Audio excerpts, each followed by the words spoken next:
Historically, most wilderness medical schools do not teach how to identify and treat viral and bacterial illnesses in a wilderness first aid course.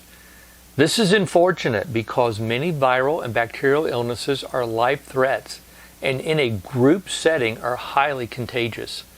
For those of you who are leading groups in the wilderness, this training in this video is valuable. Being educated in identifying viral and bacterial illnesses early can mean the difference between life and death. Wilderness First Aid Made Easy provides the tools to enable you to identify and treat the 8 most common viral and bacterial illnesses. So let's look at a sample scenario where a person we are camping with is complaining of feeling ill.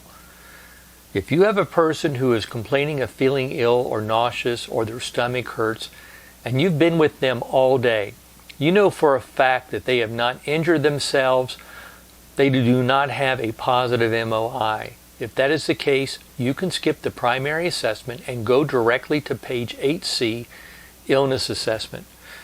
And you'll see here on page 8C that we'll perform sample history and we'll take a set of vitals.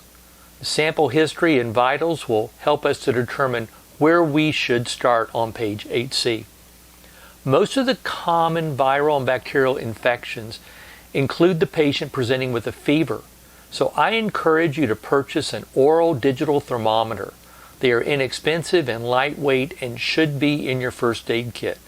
The thermometer will eliminate any guesswork on the patient's body temperature and help you to identify illnesses. So in this sample scenario, we perform sample history, and the patient responds with the following. For symptoms, the patient tells us that they feel nauseous. They have a headache, stomach cramps, and their entire body hurts. They state that they vomited and they have diarrhea. For signs, the patient looks like they don't feel good. Your patient has a dark complexion, but you notice their nail beds are pale. The patient vomited again while you were taking sample history. We ask the patient about their allergies, and they tell us that they have seasonal allergies. We ask them about medications they're taking. They tell us they're taking a Laker for seasonal allergies. They didn't take any today because they only need to take it when the pollen count is high. For past medical history, patient has none other than seasonal allergies. And for last in, last out, the patient tells us they ate breakfast this morning, they had a bowl of cereal and milk. They didn't feel like eating lunch an hour ago. For drink, they've been drinking water from their canteen all morning, and that water came from their tap at home. For pee, they peed an hour ago and it was clear, and for poop, they pooped an hour ago and it was wet and running. We take the patient's vital signs. The time is 1 p.m. Their level of consciousness is A plus O times 3. Their heart rate is 78. Respiratory rate 16. And their skin is pale, cool, and moist. You have an oral digital thermometer in your first aid kit, and the patient presents with a body temperature of 101 degrees. We look on page 8C, Illness Assessment, and we decide to start with nausea and vomiting. Now, anytime we have a patient complaining of stomach pain or nausea, we will perform a 4-quadrant physical exam, just like any physician will do.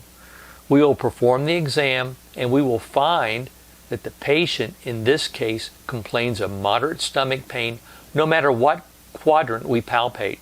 So the patient has diffuse stomach pain. Now we'll go to page 11B and compare what we learned during sample history and vital signs. And very quickly, we will see that our patient has the signs and symptoms of the stomach flu. This patient should be evacuated to medical care and provided with water to prevent dehydration. The stomach flu is highly contagious, so be sure to wash your hands and arms when you remove gloves after examining the patient. Now, this is just one example of how you can use the illness assessment algorithm to identify and treat common viral and bacterial illnesses.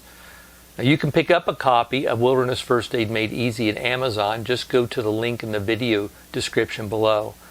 and everyone who enrolls in the School of First Aid's online Wilderness First Aid course receives not only a free paperback copy of Wilderness First Aid Made Easy, but also receives access to the online edition of the book and the app version of the book for their Apple or Android devices. You can learn more about the online courses by clicking on the School of First Aid link in the video description below. Be safe out there.